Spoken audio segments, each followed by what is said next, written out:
Let's say you finally did it. You created the SaaS product of your dreams. You managed to reach market fit, and you've got customers coming in. You've got over 1,000 customers to your SaaS product, and you have reached over 10K MRR, meaning you are making $10,000 every single month from your paying customers. Amazing. Everything is great, right? Wrong, because suddenly something happens and growth stops. It stagnates. Suddenly, you just are not seeing as many new customers signing up, and you're also not seeing the same growth that you are used to seeing in your product month after month. Things are staying kind of the same. And some people would be like, 10K, good, I can live off of that, I don't need any more. And if that's you, awesome, carry on. But most people actually look at that and think, well, I want to grow my product some more, so what can I do to grow it? And this video will answer this question. I do want to say before I jump into it that when you are not growing, you are dying. That is true to most things in life, and it's definitely true in business. Look at the businesses that you most admire. They are constantly growing, changing, evolving. That's the word I was looking for. They are constantly evolving and changing and growing. If they stop, they die. Especially in the tech industry. Tech changes all the time. You have to stay up to date with the time. Otherwise, you're just not going to be there. You're not going to be relevant. So let's talk about what to do if your product stopped growing. What can you do to restart it? With Reconvert, our main product, I think I mentioned that in a video I filmed earlier this year, but we grew really fast in the beginning, and then suddenly last year, in the past year and a half, we noticed growth stopping. Like things were not moving. And maybe we were growing in the number of customers, but we were not growing in revenue, at least not enough, not significantly. So we had to kind of think about, okay, what are the causes and what's going to help us improve monetization, and what's going to help us get back on a horse and actually keep growing as a company and as a product. And we tried a lot of things, and now things have started working. The things that we are trying have started actually having an effect. So I want to share from our experience and what we've done so far and what has actually shown success and that it's going to work. So that being said, when we look at the ways to grow a product when it's stopped, when it's kind of stagnated, we have three main things that I would personally look at. And the first one is the most obvious one, which is acquisition, customer acquisition. How many new customers are signing up every month, every week to your product? Is this number going up or going down? Now we are in a recession, at least in the beginnings of a recession, so this might be a little difficult to grow.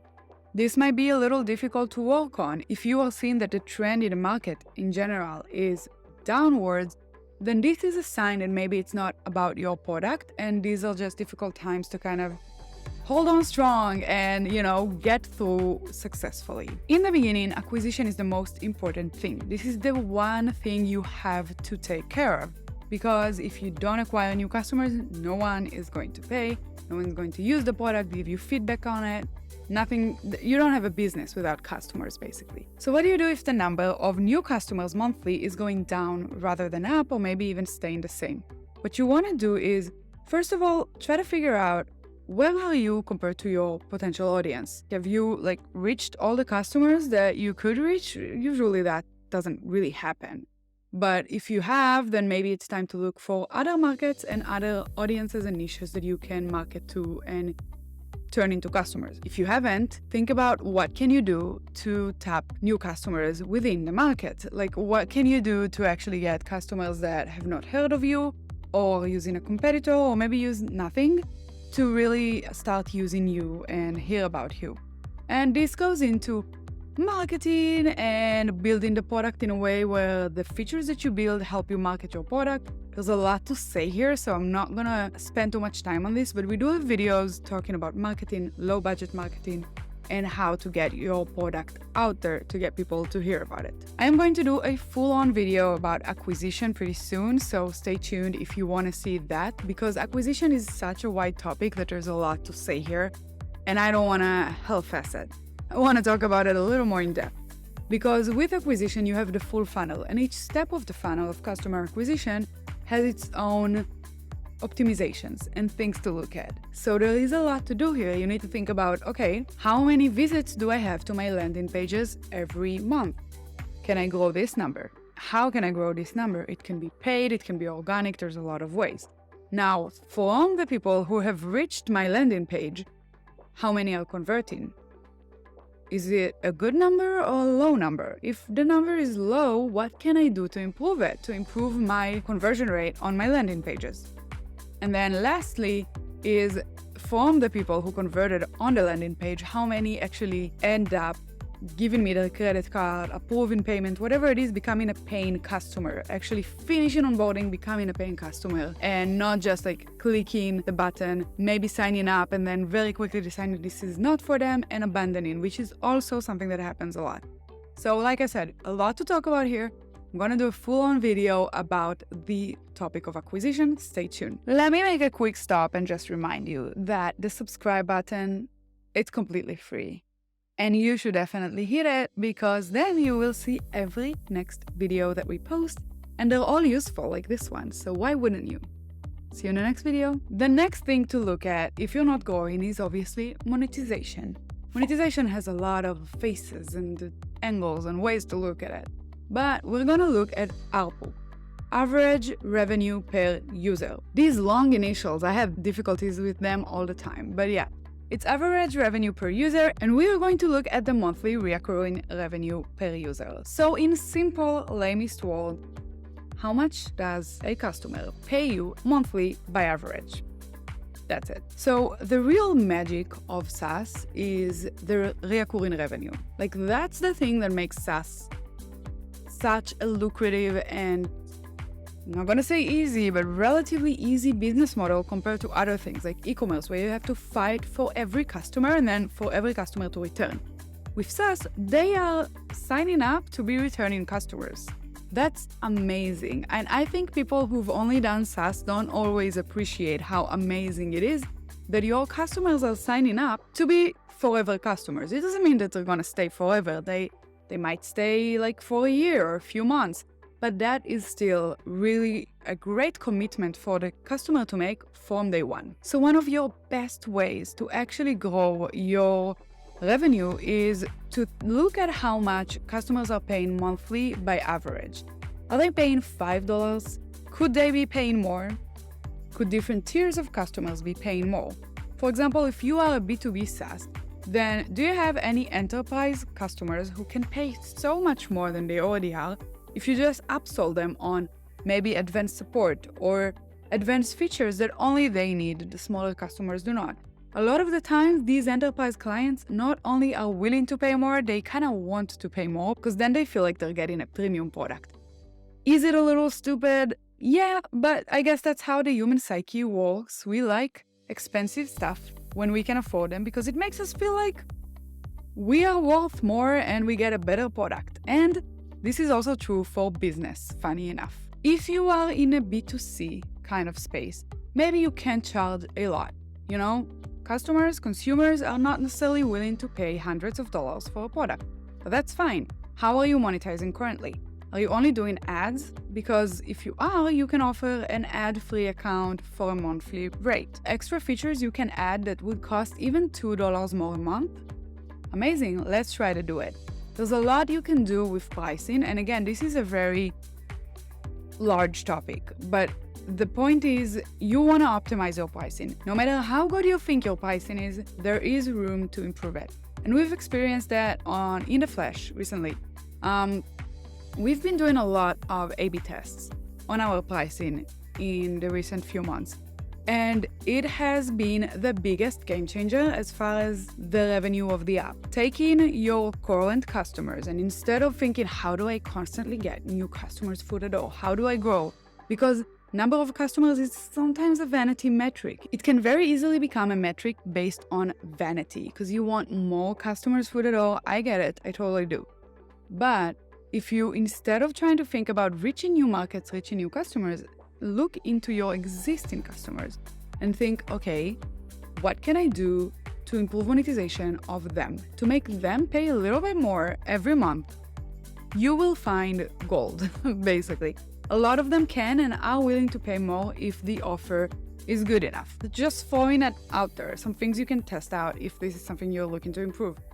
Increase the low tier prices or increase the high tier prices. Add credit card before or after onboarding. That can make a difference on the number of people who actually end up adding their credit card and becoming paying customers. Remove or add a free plan, remove or add a free trial. A lot of things to test here so that you can see what actually works.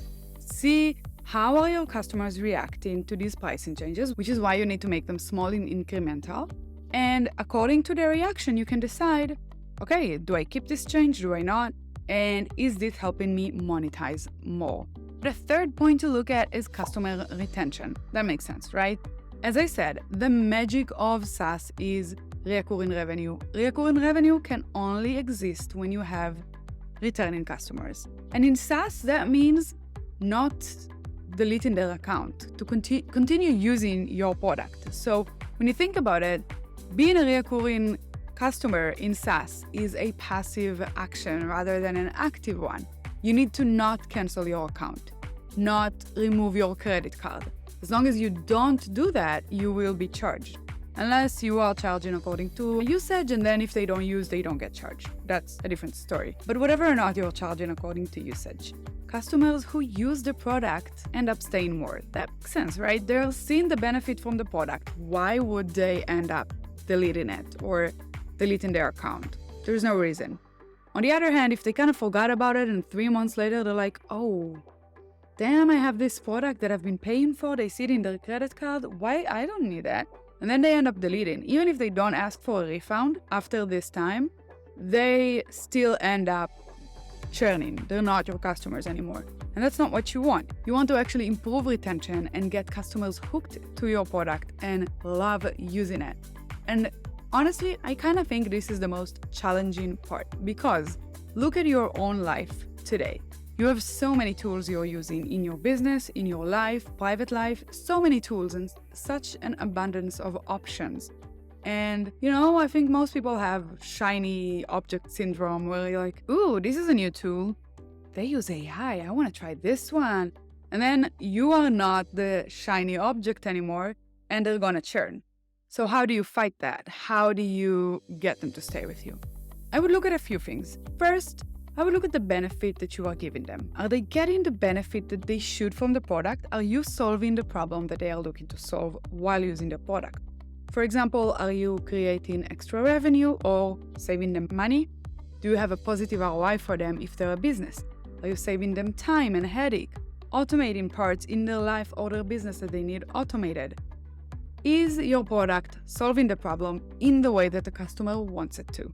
That's the question you should be asking yourself. If the answer is no, they're gonna churn. Second would be usage. Have your customers been using the product?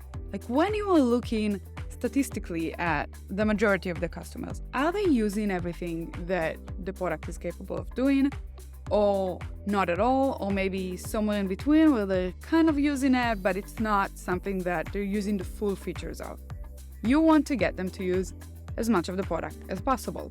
And for that, you want to get them to enable the product as quickly as possible, meaning onboarding should be smooth and easy. And there's a lot to talk about high touch